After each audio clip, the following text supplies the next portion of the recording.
and where the caskets of all of the dead were draped in Iranian flags. We can talk now to Saeed Mohammed Marandi, who is Professor of English Literature and Orientalism at Tehran University and the former advisor to Iran's nuclear negotiations team. Thank you very much for joining us on BBC News, sir.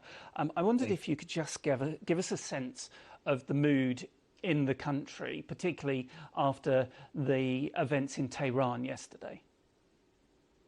Well, the gathering was not in the thousands. It was in the millions. And people can check online or even my Twitter account for footage from the air showing the number of people in Tehran.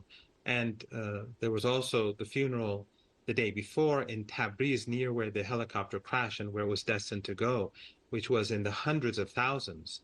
And the reformist MP in that city said that Tabriz had never seen such a crowd before. And then hours later after Tabriz, there was a funeral procession in the holy city of Qom, where 1 million people participated. And now today in Mashhad, first he went to a city south of Mashhad, huge procession there, and the procession will begin in Mashhad for the final ceremony before he's buried, because that's where he's from.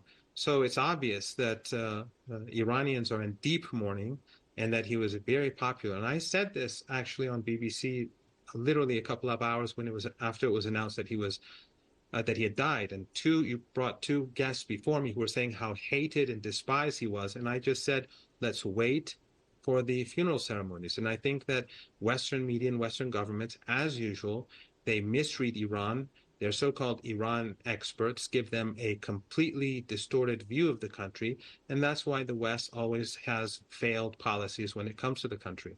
Yes, although there are differing views in Iran, even I'm sure you would admit that there are some people who disagree. But the pictures that we are seeing on our screen do show those people out, as you said. I wondered if you could give us a sense of the importance of his final resting place. It's a holy shrine in his hometown, isn't it? Yes, it is a holy shrine, and it is a place where Iranians regularly travel to on vacation. It is in the northeast of the country. Of course, there are other funerals in different cities. There are 8 men who are considered as martyrs because they were working for the Iranian people. That's why they're calling them martyrs. And they were buried, they're being taken to different cities. And each of these cities have enormous funerals. And right now, Iranian television is showing them different channels, showing split screens of the simultaneous funerals taking place in the different cities, because these men come from different cities. And of course, the issue is not admitting that there are people who oppose the Islamic Republic or who dislike the president. There's nothing to admit. Iran is a dynamic country with diverse points of view, but the point is that the narrative in the West has been that he's despised, that he's hated, but clearly what we're seeing on the streets across the country and in these different funerals is the exact opposite of that. The Supreme Leader announced 5 days of mourning, but then attention will turn to a successor as president.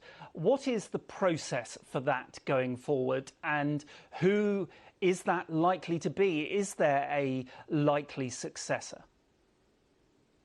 Well, we'll have to see who the candidates are, but according to the Constitution, after the president dies, whenever a president dies or it can no longer serve, elections have to be held within 51 days. And it's been decided to hold elections in about 40 days from now.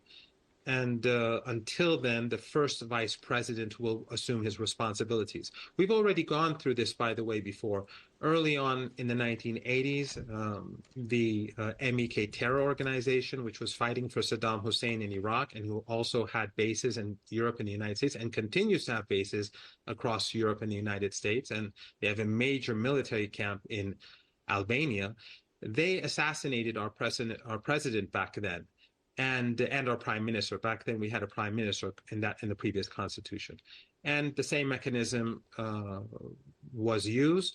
a new president was elected, and the situation continued as normal. Even the leader within the constitution, when the leader passes away, the current leader is very healthy, but when he passes away, the constitution envisages that we have a constitutional body that is elected and that chooses and removes leaders. And that happened already too when Ayatollah Imam Khomeini passed away in 1989.